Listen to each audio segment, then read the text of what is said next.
All right, hi guys, this is the last section of notes and we're ready to dive into Mesopotamia and find out everything that we need to know about our last two civilizations that we want to look at. Glad you're here and hope you enjoy this section. Bye! Bye!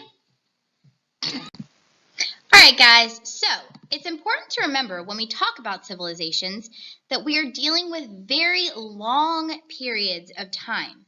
Most recently, we've been talking about two important leaders, Sargon and Hammurabi. And although we talked about them on the same notes, they are in reality more than 600 years apart. That's a long time. So after Sargon, there were many different empires that arose, all struggling for the limited resources in the Fertile Crescent. Two of the major ones that we're going to study are the Assyrians and the Chaldeans. The Chaldeans. Miss Todrick? All right, guys, so about several hundred years after Hammurabi and his code and all that happened in Babylon, when Babylon was in charge, another army comes on the scene, and this is the Assyrian army. The Assyrian Empire is going to be a super strong empire. It's going to be one of the strongest empires that we've seen or talked about, and one of the harshest empires. This empire is going to comes around on the scene about 800 years after Hammurabi, and it's going to cover 4 modern-day countries. And you can see the area highlighted right here, everything that this Assyrian Empire covers.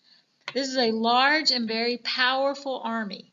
They took tribute, forced payments from their enemies, and so people would pay them money so that they would not attack them and pay them money so that things could be more peaceful. But the Assyrians, however, were not after a lot of peace. One of the big factors in the Assyrian success is iron weapons. The destructive iron weapons that the Assyrians had bring about a different type of warfare that the other people from Mesopotamia, they just were not prepared for. And so they brought in chariots, armed bows, compound bows, and the iron weapons that they had were much stronger than the other Mesopotamian ones.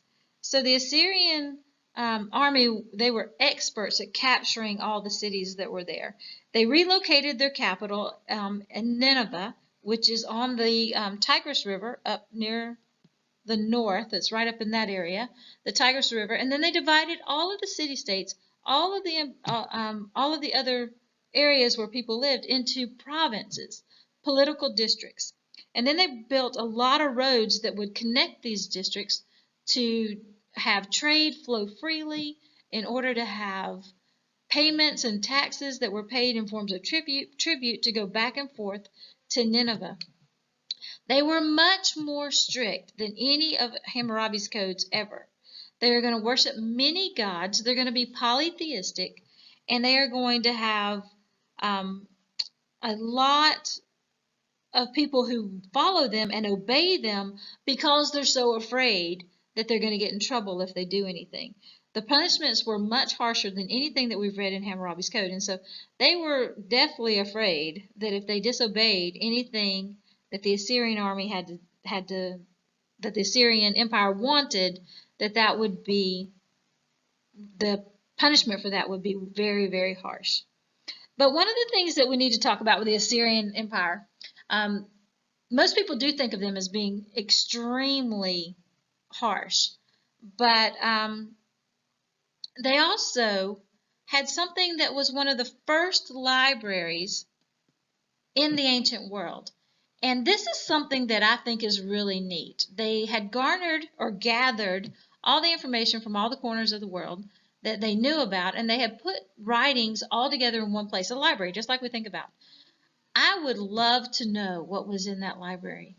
What kind of battle plans did they have in there? The Assyrians were supposed to be a great military mind and have a great force.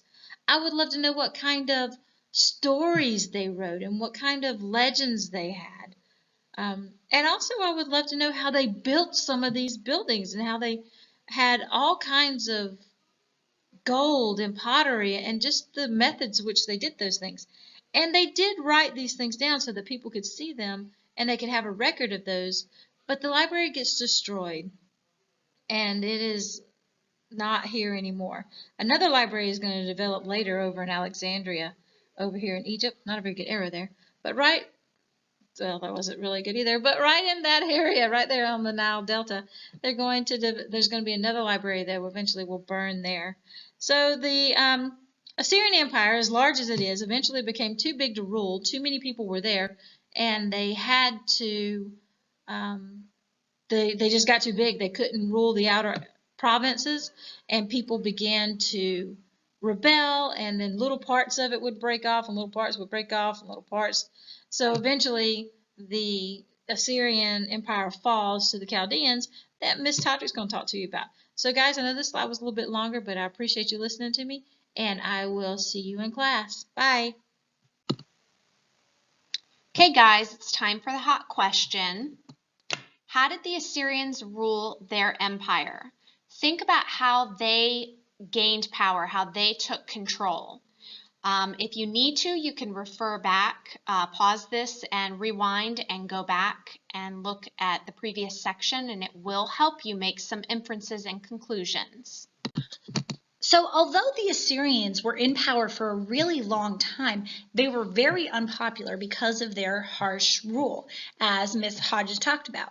So unfortunately, one of the things that we're going to learn this year is that our enemies are always watching. And so the Assyrians had some enemies watching as well.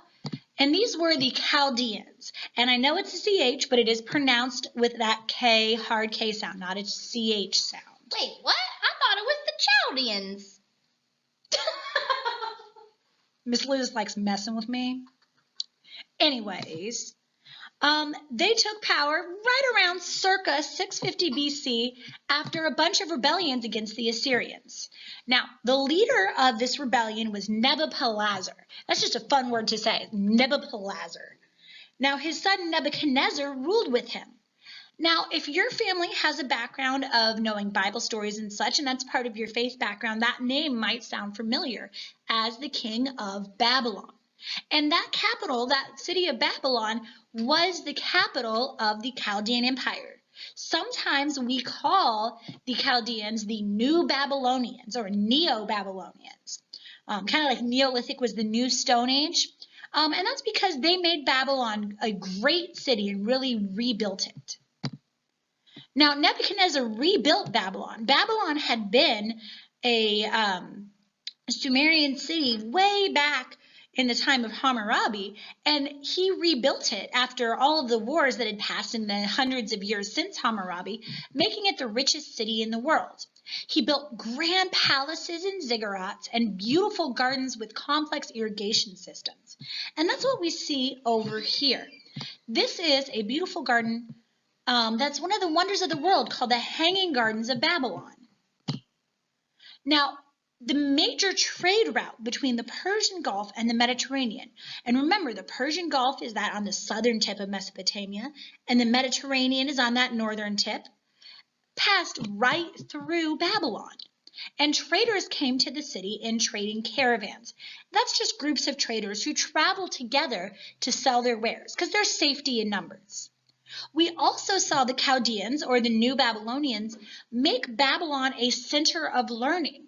Astronomers studied the skies and created calendars and made amazing advances as far as science and technology. After Nebuchadnezzar died, a series of weak kings ruled the empire. Now, this kind of reminds me of what we saw with Sargon about 1,000 years earlier, where we had a really strong king, but then after him, they just got weaker and weaker. Nobody was able to kind of live up to his legacy. When you combine weak kings with poor harvest and slow trade, you get a system that's much weaker. And again, our enemies are always watching. By 539 BC, Persia, which had been kind of in the Turkey area and in that Western Asia area, they invaded. And that's really the last we see for a very long time of strong empires in the Fertile Crescent. After this, after the Persians, we're going to see the Greeks and then the Romans come in.